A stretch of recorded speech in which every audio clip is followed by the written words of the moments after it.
Through the magic of radio, we're going to go to Beijing, China, and check in with ABC's Gloria Riviera. Gloria, thanks for joining us here in St. Louis at KTRS Radio. Good morning. So yesterday they announced that the plane went down in the southern Indian Ocean, but they have yet to find any remnants or anything that is from the plane, correct? That's right, and that's what's so difficult for so many of the family members that I spoke with and spent time with today. They say that they are having a difficult time really starting the grieving process. They say they still don't have proof, and what they want is proof. Very difficult situation for them. How do we know the plane went down in the southern Indian Ocean? Well, that's exactly what the Chinese families here are asking, and many others. And honestly, when you listen to the investigators, you have a sense that they wish they had more hard evidence. But essentially, they are saying that from their radar data, it indicates the plane flew along that southern corridor, and it's very simple to look at how much fuel was on board and conclude that if the plane did in fact head in that direction, it could only go so far. So it had to have gone down somewhere in that vicinity. Also, you have that northern corridor that was a possibility earlier in the week, last week, and that really is an airspace that's heavily monitored by many different countries, among them China. So if something was flying in their airspace unannounced, it's far more likely that they would have known about it. So that is what the investigators have concluded, and yet without any wreckage, without any debris, the Chinese families feel they don't have what they need to be sure. Now, there was a story yesterday morning that there was debris floating and they were heading out to check it. What happened to that story? Well, there have been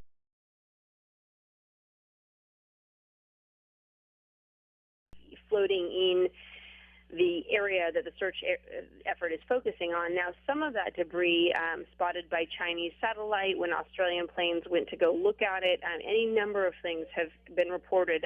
One Australian journalist aboard a P-8, which is a highly sophisticated aircraft, said when they got to the site, all they found was a pod of dolphins. Other things have shown up, pieces of cargo not related to Flight 370. It's a big ocean, big things float in it. As one expert said to me, it's not that complicated to conclude that there could be large objects that simply are not part of the plane. However, there's also wind and bad weather, so there might have been objects that were sighted that are worth looking at again but have just floated or been moved by the current, making it difficult to go back and be sure that you know exactly what it is. So, Gloria, even though they have some weather issues today, and I think they may be delaying some of the search process, are they still, despite making this announcement, are they still going to have as many resources looking for this plane after all of this has happened?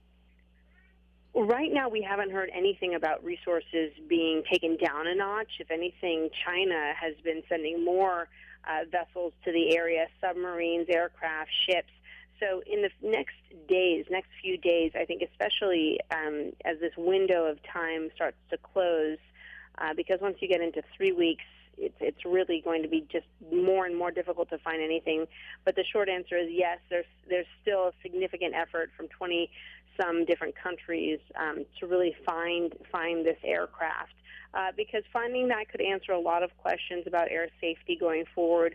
The Boeing 777, of course, a plane that every country with a sophisticated airline uses. So there's a lot invested in finding out what happened to this. But, hard to argue that none of that is more compelling than the desire for these families to get some answers and really begin their grieving process. Malaysia Airlines is coming under some criticism for texting the families that there were no survivors. I was astounded last night when ABC News spoke to a woman who received an email. And yes, we did hear that they received word by text. Now, today, Malaysia Airlines came out and said, hold on a minute, we got in touch with everybody personally, but there are a lot of family members. So perhaps if you weren't the direct next of kin, you did receive an email if you had given us your contact information. I think this sort of came together very last minute. I know I was at the hotel, and it didn't look like there had been a lot of preparation. The family members were sort of hastily gathered into an area to watch the press conference. So my best guess on that is that Malaysia Airlines wanted to make sure as many people knew as possible before they found out on television. But the fact is, a lot of families were in that room, and they were hearing it for the first time on television, along with the rest of the world. Two more quick questions for you, Gloria. You're in Beijing. There was a story this morning that the Chinese government wants the satellite information from Australia or from these other people. What's that story about? Yes, the families were very specific. They said, we want the data that you have that's led you to these conclusions. And China has a big investment in helping their citizens here. China has sent several aircraft, ships. You know, they really want to be seen for doing all they can to get to the bottom of this. So we were told today by the Ministry of Transportation that this issue is gone all the way up to no less than the president of China, Xi Jinping, who has met with his highest members of cabinet to really look at this and to figure out a way to get what they believe Chinese nationals are due in terms of the hard evidence that the Malaysians used to come to the conclusion they did. Gloria Riviera, also looking at your Twitter account, it seems like you spent some time at the Great Wall of China, and they were selling some Obama T-shirts. What's this story all about? That's right. In the middle of all of this, the First Lady, Michelle Obama, making her first trip to China, spending more than a week here. And I've got to tell you, when you cover events like these, they are so highly controlled, very scripted appearances, the White House releasing their own take on the news of her trip on their own YouTube channel. But there was a tidbit of interesting note and detail on the Great Wall. It is a very highly trafficked site for tourists, and there are vendors up and down that wall. You walk to the wall in the area where the First Lady did, and you will be you'll have many opportunities, shall we say, to buy many tchotchkes, different little tourist items. One of the popular items there, T-shirts with President Obama's image on it, sort of cast in the image of Mao Zedong, the controversial leader of China for many, many, many years. And that was something that either the Chinese or the White House wanted to be sure was not on display during the First Lady's trip. And sure enough, they were all sort of disappeared. And many reporters asked the vendors what happened to them. And some of them told various reporters, oh, well, we got rid of those for this trip.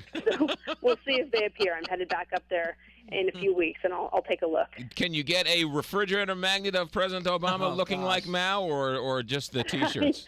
You might be able to. I will check that out. I haven't been in the market for one, but I will find out for you. Gloria Riviera live via Beijing, getting the latest on this Malaysian airliner. Gloria, thank you very much, and be safe, and thanks for checking in. My pleasure. Gloria Riviera live via Beijing through the magic of radio here on the Big 550 KTRS. We'll check traffic and weather and news all straight ahead.